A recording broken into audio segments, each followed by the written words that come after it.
हमारे JPS centre academy के जो भी बच्चे क्लास 6 में मैथ पढ़ रहे हैं, एक्सरसाइज 3.1 का पहला क्वेश्चन जो मैं पढ़ा रहा हूँ, इसको आप लोग होम कॉपी में करते रहिएगा। क्वेश्चन नंबर 1 है, mark A point on A sheet, है ना, mark A point on A sheet of paper and draw a line passing through it. How many lines can you draw through this point? Question एक बार देखिएगा ध्यान से।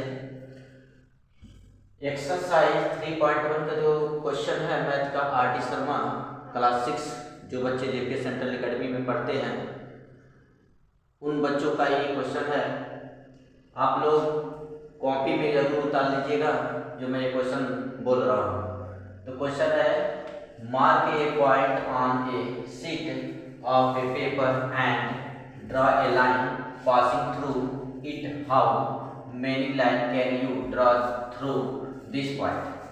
हम इसका solution लिखेंगे question के पर, इसका आंसर लिखेंगे। कोई एक बिंदु दिया गया है, मान लो कोई एक बिंदु दिया गया है, केंद्र है, उस पे केंद्र पर पूछ रहा है तो उस पर कितने हम रेखाएं खींच सकते हैं।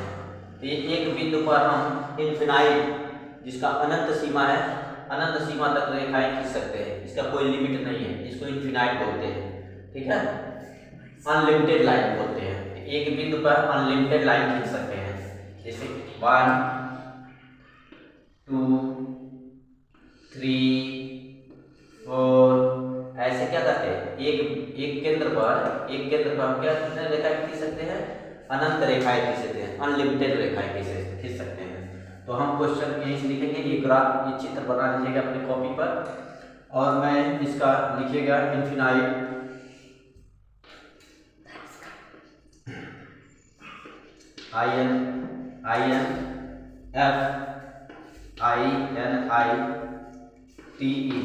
Infinite on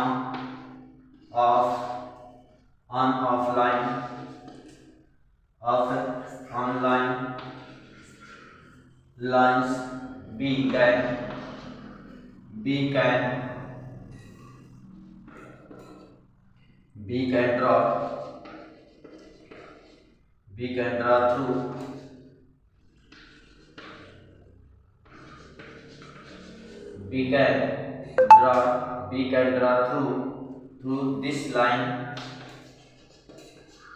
this a single line, single. ये हो गया क्वेश्चन आंसर। मतलब इनफिनाइट यानी unlimited on of line be can draw through this a single line. मतलब एक बिंदु पर हम कितने रेखाएं खींच सकते हैं, अनंत रेखाएं, ठीक है, अनंत बने अनलिमिटेड रेखाएं खींच सकते हैं। तो ये आप लोग क्वेश्चन नंबर पहला है, एक्सरसाइज 3.1 का पहला क्वेश्चन है, जिसका मैं आंसर यहाँ लिख दिया। हम सभी बच्चे अपनी कॉपी पर उसको लिख लेंगे और चित्र के साथ बनाएंगे, ठीक है। स्टॉप।